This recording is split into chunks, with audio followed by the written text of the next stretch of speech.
Précédemment, nous avons vu comment calculer le déterminant d'une matrice 3x3 grâce à la première méthode. Cette fois-ci, nous allons calculer ce même déterminant de cette même matrice en utilisant la deuxième méthode.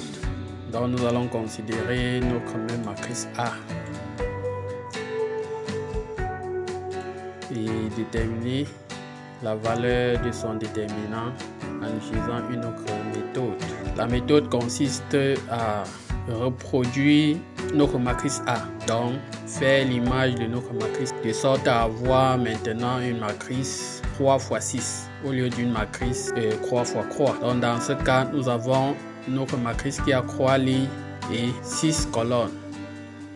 Dans ce cas, nous allons éliminer notre sixième colonne. Donc on va éliminer notre sixième colonne. Maintenant, l'étape à suivre, c'est localiser la première ligne que voici, puis la première colonne que voici.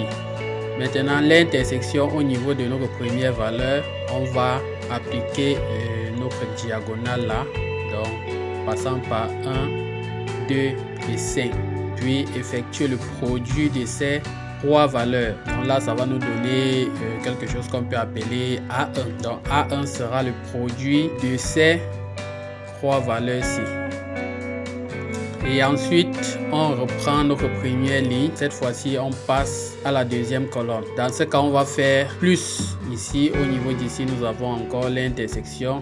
Et on reproduit encore notre diagonale là. Donc, plus le produit de ces valeurs. Là, on effectue enfin première ligne, troisième colonne. Et là, on effectue l'intersection là, plus ces trois valeurs ici là. Donc, le produit de ces trois valeurs. Puisqu'ici là, on n'a pas de troisième terme, on s'arrête.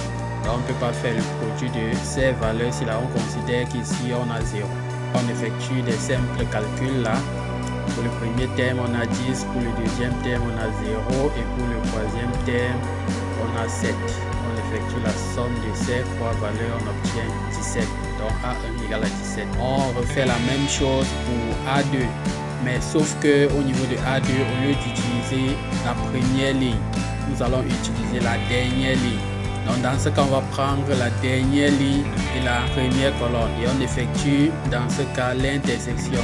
Donc l'intersection au niveau de croix, on effectue alors la diagonale qui sera le produit de ces trois valeurs-ci. Donc 3, 2, 1. Nous avons A2 qui sera le produit de 3, 2, 1. Puis on effectue toujours notre dernière ligne. Cette fois-ci, deuxième colonne. On effectue encore la diagonale là. Donc 7, 1, 1. On effectue le produit. Et enfin, on passe au niveau de 5. On effectue la diagonale là. On prend les valeurs 5, 1, 0. On effectue le produit et on fait la somme. Donc de la même façon comme au niveau de A1, mais inversement. Donc pour A1, on commence avec la première ligne, on effectue là, mais pour A2, on effectue le sens inverse. Donc dernière ligne, on effectue là.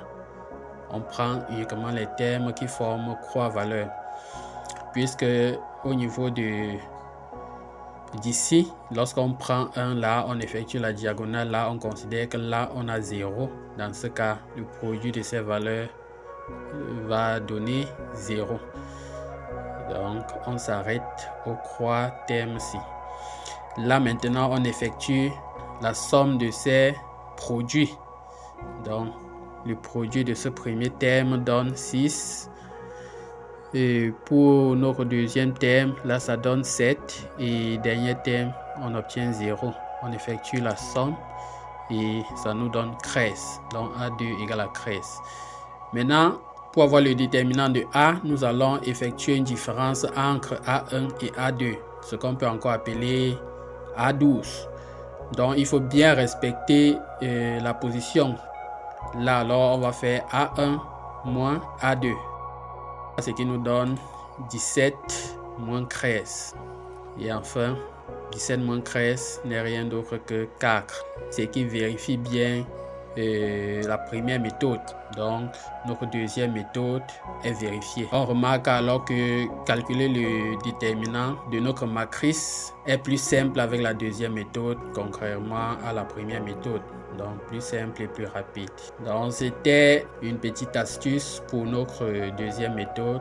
Et la prochaine fois, nous allons voir comment vérifier ces calculs grâce à un outil qu'on appelle MATLAB. Donc, nous allons voir comment calculer le déterminant d'une matrice en utilisant l'outil MATLAB. Donc, c'est un logiciel très puissant pour l'analyse. À la prochaine pour une nouvelle astuce. So, bye. I got broads in Atlanta, just to lean the family.